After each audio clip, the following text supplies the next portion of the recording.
ግንባርን ሁሉ እንደዚህ ኩፍትር አድርጎ እንደዚህ ኩስኩስ አይደረግም። እንደዚህ ቃለ ሸካራ ግንባረ ቋጣራ አትሁን። መጽሐፍ እኮ ነው የሚልህ። እኔ እኮ አይደለም ማለት ለሰው አስፈሪ ነው። አቤት ምንድነው እንደዚህ አይባልም ማለት ነው።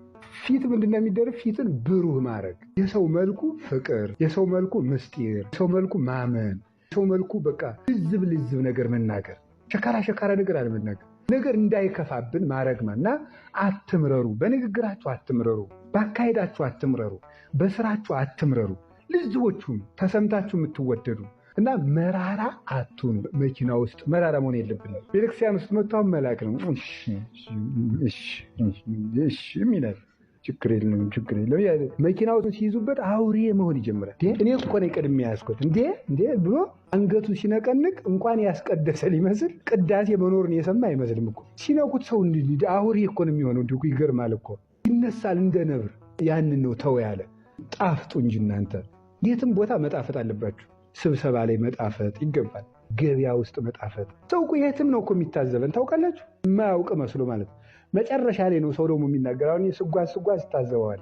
አሁን ለምሳሌ አውሮፕላን ውስጥ መንገድ ወደ አዲስ አበባ ሲኬድ የሆነ ኬክ አለች የምትሰጥ ይችን የምታህል ትሰጣለች። ረቡና ትጣፍጣለች። ረቡም ተሳፍረ ትሰጣለች። እና ያቺ ሰው ያቺ እንዳታልፍ ብሎ ይበላል። ሰው ትልቁ ብር ያዘው ሁሉ ያቺ ይበላል። እና መነኩሴም ካለ እኔንም ይጨምራል። በላላ ይበላም አባ ብሎ ዝም ነው። አይተዋወቀኝም። እኔንም ዝም ነው። ዝም ብሎ ሲጨርስ ያቺ ተበልታ ካለቀች በኋላ ነው አባ አውቀውታለሁ ደህና ሰነበቱ የሚለኝ ማለት ነው። በጣም እኮ ሰው እንዴት ያለ አደገኛ እንደሆነ ማለት ነው። ተበላ አባ ለካ መድረክ ላይ ነው የምትለፈልፍ ይል ነው ማለት ነው። ስለዚህ እዚህ ስትወኝ ትበያለሽ አውሮፕላኑ የሚያይሸልም ብሎ ሰው እንዴት ያለ በጣም ብዙ ቀን ነው የታዘብኩት ማለት ነው።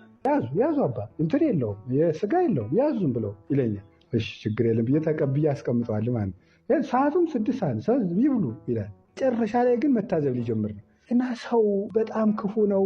ለራሱ አያውቅም እንጂ የሰው ነውር ለመልቀም ሊቅ ነው በጣም። ስለዚህ አሁን የምነግራችሁ የትም ቦታ በሁሉ ነገራችን ልቅም ያልን መሆን አለብን ማለት። የሰናፍጭ ቅንጣት ሁኑ የሚለን ይሄ ምንድነው? ልቅም ያላችሁ ሁኑ፣ የጣፈጣችሁና መራራ አትሁኑ። መራራ ከመሆን ይሰውረን እግዚአብሔር።